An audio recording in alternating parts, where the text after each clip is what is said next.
Eu não lembro que isso. Nada. Só quando quem sentar cada um dos seus lugares, virar para frente, prestar atenção aqui.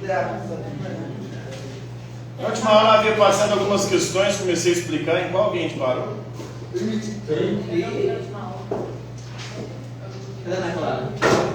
Vantagem geral, interesse e chegou a gente, foi na 12.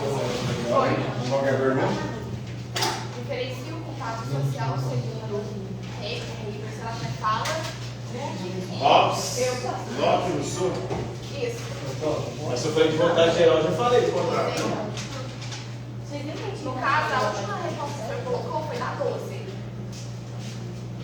Na 12 ele colocou vontade geral.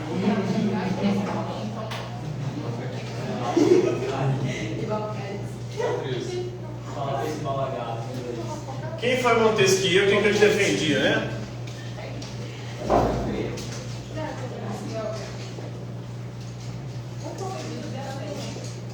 Montesquieu, Charles de Secondar, mais conhecido como Barão de Montesquieu.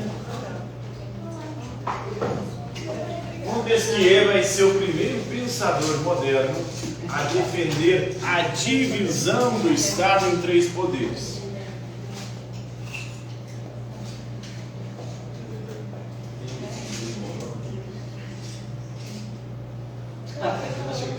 Por que ele defendia a divisão do Estado em três poderes? É que ele estava criticando o absolutismo, o poder absoluto concentrado nas mãos dos reis. O rei era o executivo, porque ele mandava e desmandava. O rei era o legislativo, porque ele fazia as leis e mudava as leis de acordo com o que ele desse na telha. E o rei controlava o judiciário. E para Montesquieu, o poder corrompe. O poder absoluto, ele corrompe absolutamente, como havia dito Lord Acton. Então, quanto mais poder alguém tem nas mãos, mais poder de produzir corrupção essa pessoa tem. Então, qual que seria a solução, segundo Montesquieu? Dividir o Estado em três poderes. Quais são os três poderes do Estado? Executivo, legislativo e judiciário. Qual que é a função de cada um dos três poderes?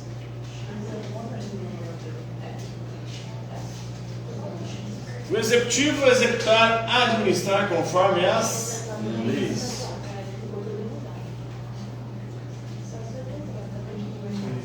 Legislativo, fazer as leis. Judiciário, julgar conforme as leis. Então, cada poder teria uma atividade específica para empreender. E ao mesmo tempo, todos os poderes, um deveriam fiscalizar o outro. Um deveria fiscalizar o outro. O executivo fiscaliza o legislativo e o judiciário, através do Ministério Público, no caso do Brasil, né? O legislativo fiscaliza o executivo e o judiciário.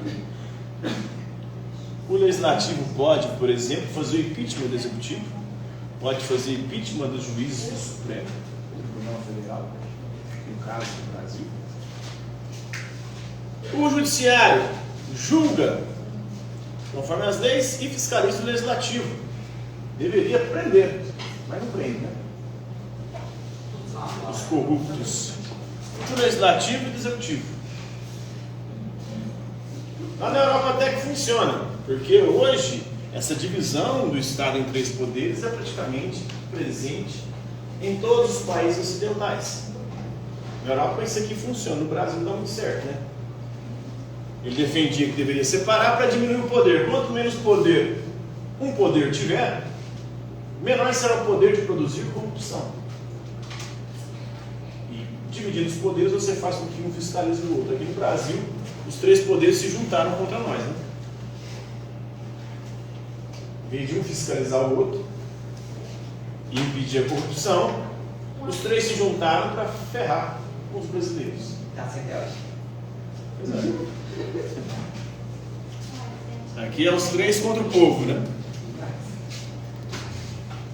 Então essa é a teoria do Montesquieu, o Charles de Secondat, barão de Montesquieu, filósofo francês, viveu no século XVIII. Próxima questão. A próxima questão é a cabeça. Quem foi Voltaire uma coisa e o que ele defendia?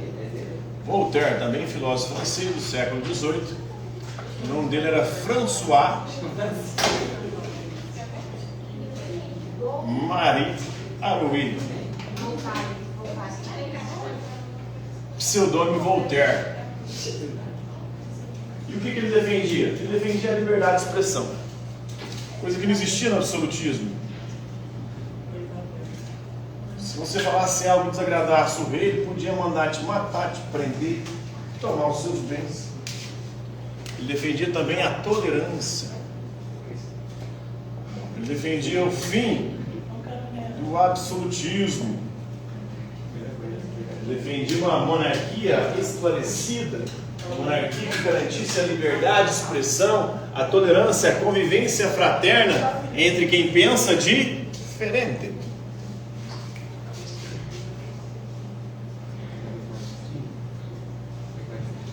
Atribui-se a ele uma frase que ele não escreveu, mas que resume o pensamento dele, que é a seguinte, né? Eu posso não concordar com nada daquilo que você diz, mas defendo até a morte o seu direito de dizer. Todo mundo deve ter liberdade para falar aquilo que quiser e bem, desde que a sua expressão não viole direitos alheios. Qual que é o limite da liberdade de expressão? Nenhuma, se a gente for ver na verdade. Na verdade tem, segundo a legislação, né? Mas não funciona. Funciona. Eu tive que pagar a indenização porque eu achei que a liberdade de expressão era restrita e eu me ferrei. Tem os crimes contra a honra. A menos que essa liberdade de expressão seja em meio social, por exemplo, na rede social, exposta ao mundo, se for num lugar fechado, No ambiente restrito, né? Se for numa sala de aula alguém gravar você falando, porque são 3 tipos de crime contra a honra: injúria, difamação e calúnia. Injúria é xingar, ofender a pessoa. Difamação é falar mal, espalhando coisas ruins de alguém. Mesmo que seja verdade, você não fala sempre mal dos outros. E calúnia é quando você mente. Aí o que você está falando ainda nem é verdade, pode prejudicar a pessoa. São os 3 tipos de crime. Eu fui condenado por 2: injúria e difamação. Porque eu xinguei o cara e falei mal dele. Nas redes sociais. Quem é esse processado?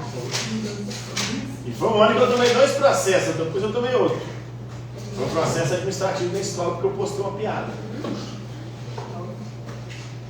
Viu, No professor? Facebook, né? Foi Sua Facebook. liberdade de expressão está restrita, mantenha lá no seu cabelo. E aí eu me lasquei. Então a liberdade de expressão tem limites, né? O François Marie Arouet, o Voltaire, defendia a liberdade de expressão ilimitada. Para alguns, as palavras elas não têm o poder de machucar ou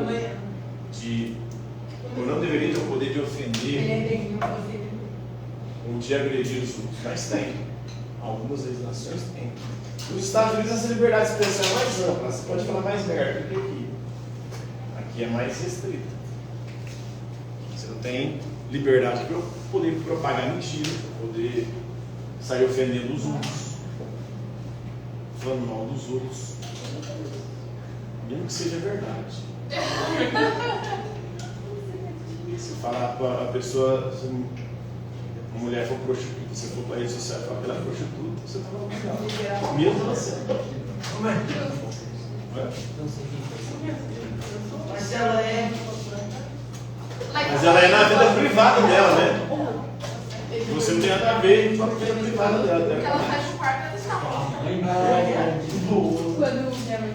É você sair revelando para os outros uma coisa que, de alguma forma, acaba depreciando a imagem dela.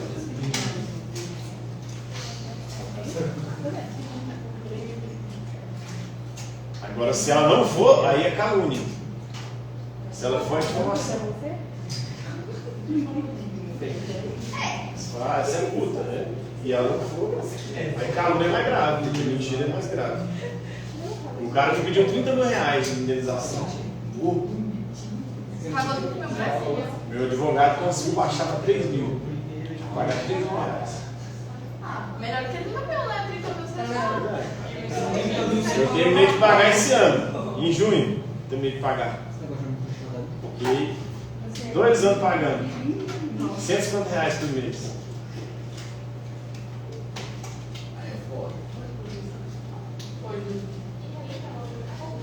Por mês eu tinha que depositar 150 reais. Fora o advogado, que foi 2 mil reais. Então foi 5 mil reais. Valeu a pena, professor? Valeu não. Podia ter usado esse dinheiro melhor. Podia ter sentado na mesa de barco com os amigos e Pois é, o pior que foi na mesa de bar com os amigos que eu fiz a merda, né? Eu tinha trabalhado com um cara, ele era meu superior, e aí ele conseguiu fazer eu ser demitido.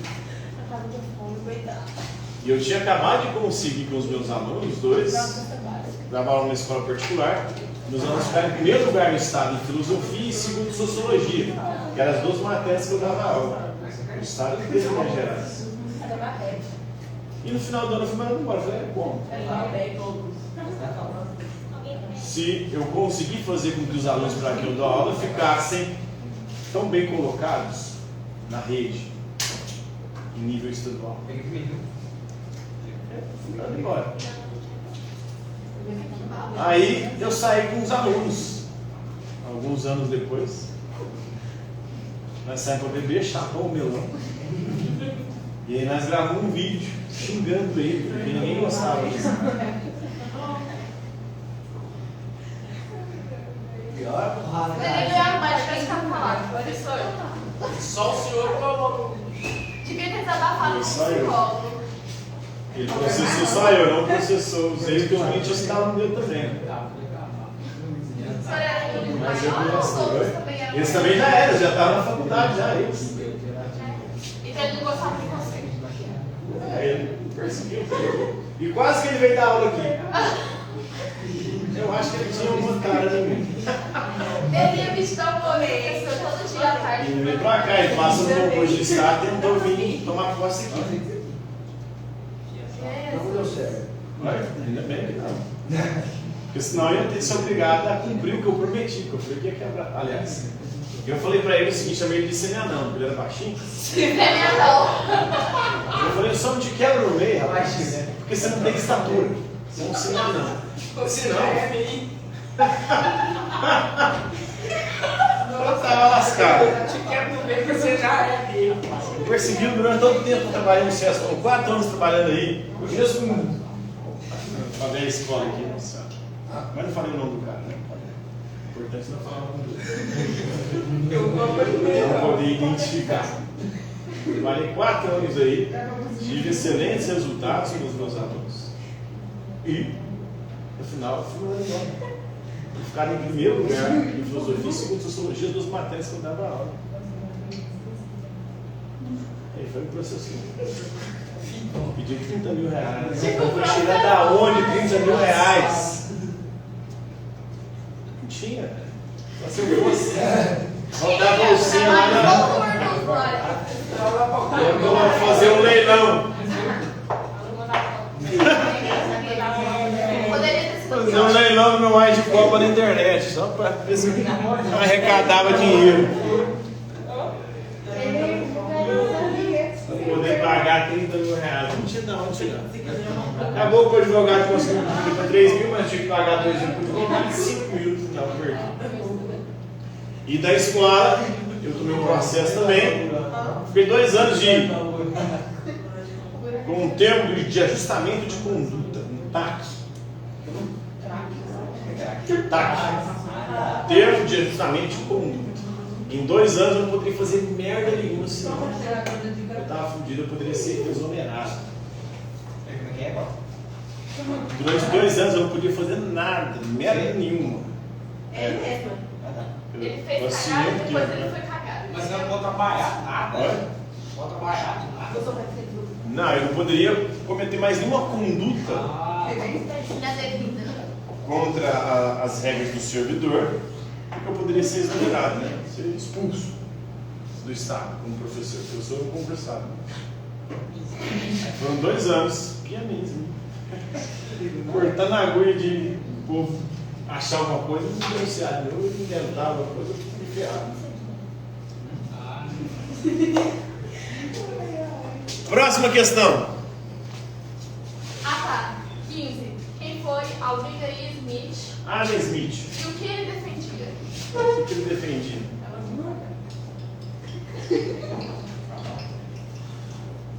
Adam Smith, filósofo irlandês, ele defendia o liberalismo econômico.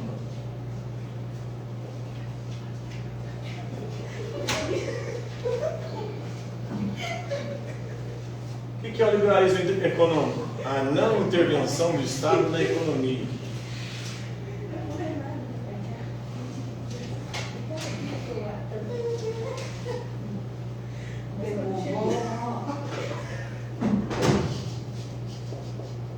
A economia deve ser regida pelas leis do mercado.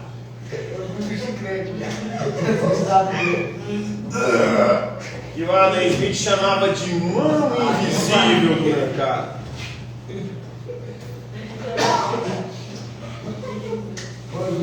Segundo ele, é a mão invisível do mercado equilibra e ajusta tudo.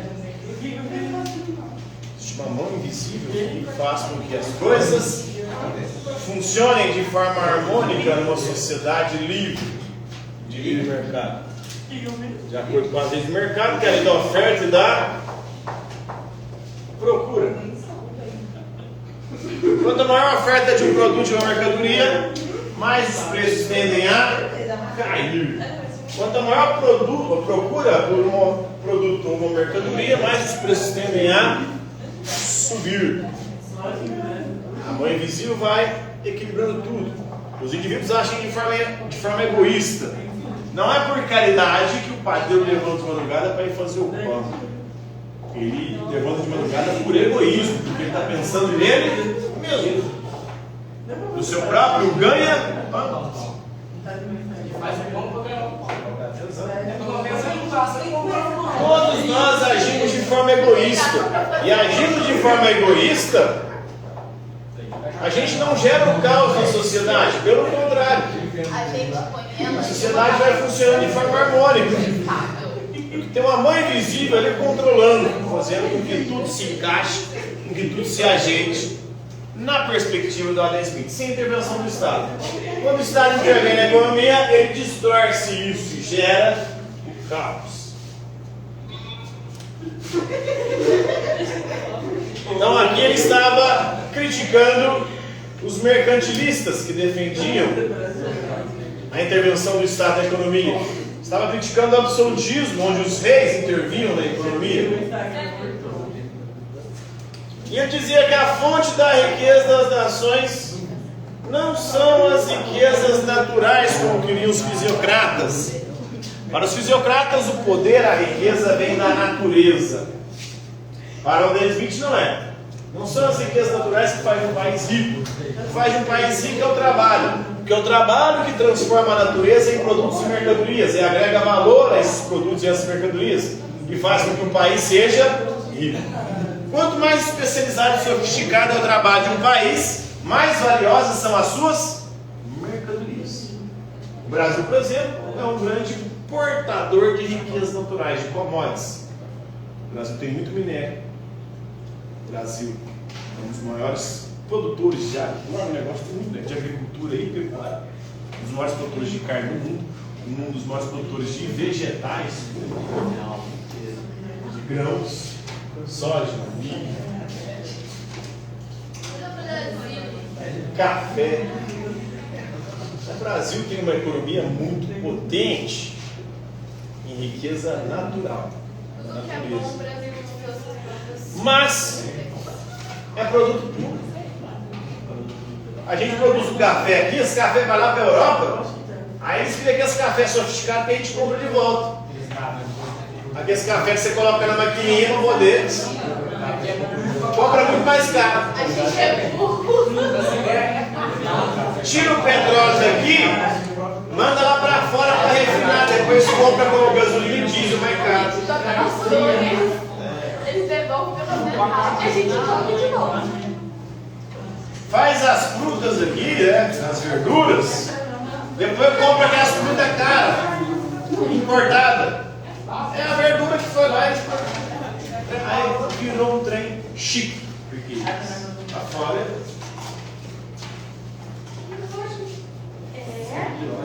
Tira aqui os minérios. Esses minérios vai para fora, vira mercadoria, vira celular, computador. Tudo ali é minério. Algum tipo de minério. Nióbio, bauxita, ferro, por aí vai.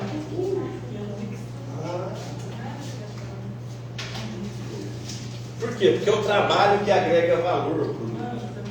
E o Brasil não investe em educação, ciência e tecnologia. Se a gente investisse, o nosso trabalho seria mais qualificado, teríamos a capacidade de transformar os produtos que nós temos aqui em coisa mais cara e vender para fora e lucrar mais.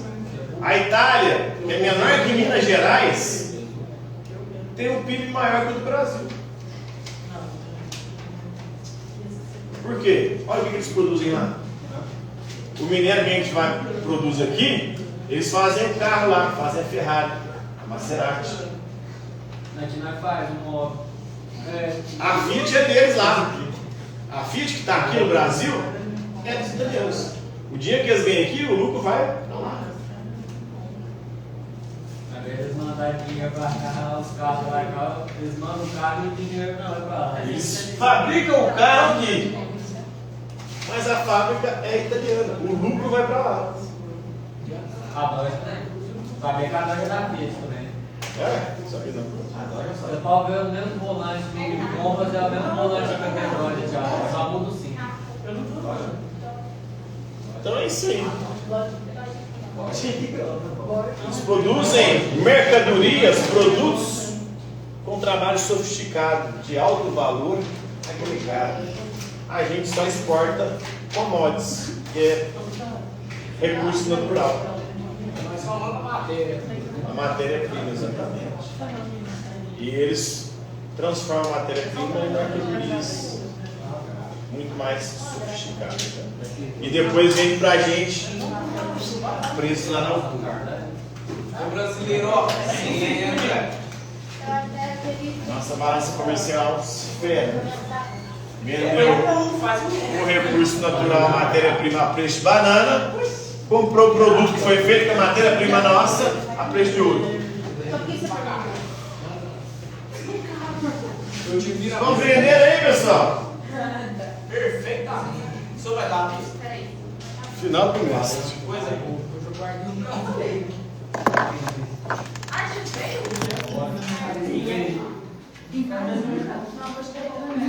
Então por hoje é isso.